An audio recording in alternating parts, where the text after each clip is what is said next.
प्यारे बच्चों, आज हम पढ़ेंगे कक्षा 1 का हिंदी रिमझिम में पाठ 11, जिसका नाम है पतंग। यह एक कविता है। इस कविता में हम पतंग के बारे में पढ़ेंगे, तो कविता को अच्छे से वाचन करेंगे। आप भी मेरे साथ इस कविता का वाचन करेंगे। सरसर सरसर उड़ी पतंग, फरफर फरफर उड़ी पतंग, इसको काटा उसको काटा, खूब लगाया सैर सपाटा, अब लड़ने में जुटी पतंग, अरे कट गई लुटी पतंग। सरसर सरसर उड़ी पतंग, फरफर फरफर उड़ी पतंग।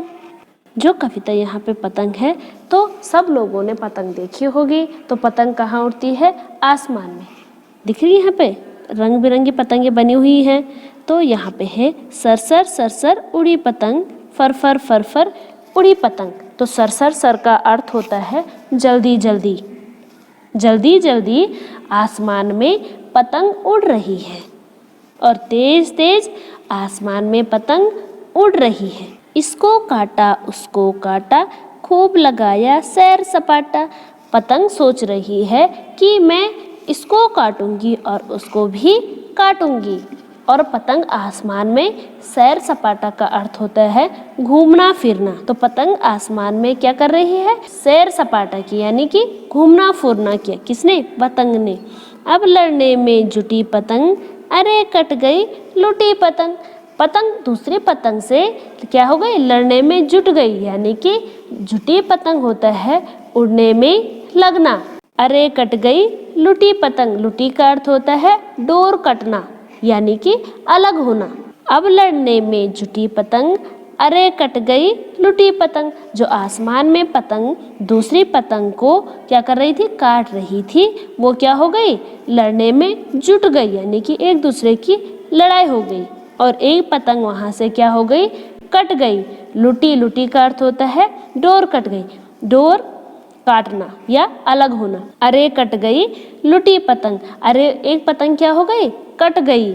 और क्या हो गई? उसकी पतंग से डोर क्या हो गई? कट गई।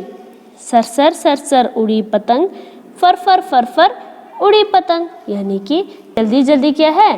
पतंग क्या है? आकाश में उड़ रही है।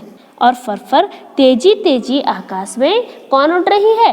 पतंग उड़ रही है। इस कविता का निष्कर्ष है, यह कविता सोहनलाल द्विवेदी द्वारा लिखी गई है। इस कविता में कवि ने पतंग के गुणों के बारे में बताया है। कवि कहता है कि पतंग आसमान में सरसर सरसर फरफर फरफर करके उड़ती है।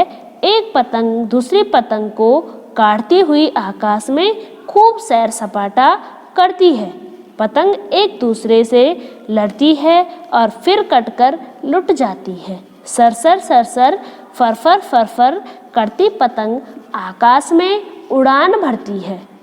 अब देखेंगे हम इसके अभ्यास प्रश्न, यानी कि इसका पहला प्रश्न है पतंग का चित्र बनाओ।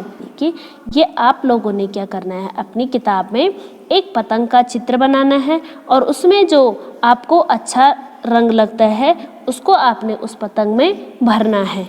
तो यह आप अपनी किताब में खुद करोगे।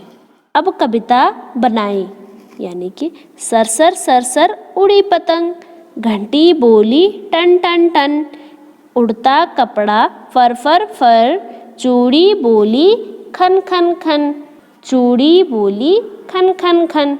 अब है सोचो और लिखो, यानी कि आप लोगों ने सोचना है और यहाँ पे लिखना है। तुम पतंग के साथ सैर सपाटे पर गई, वहाँ तुमने क्या क्या देखा?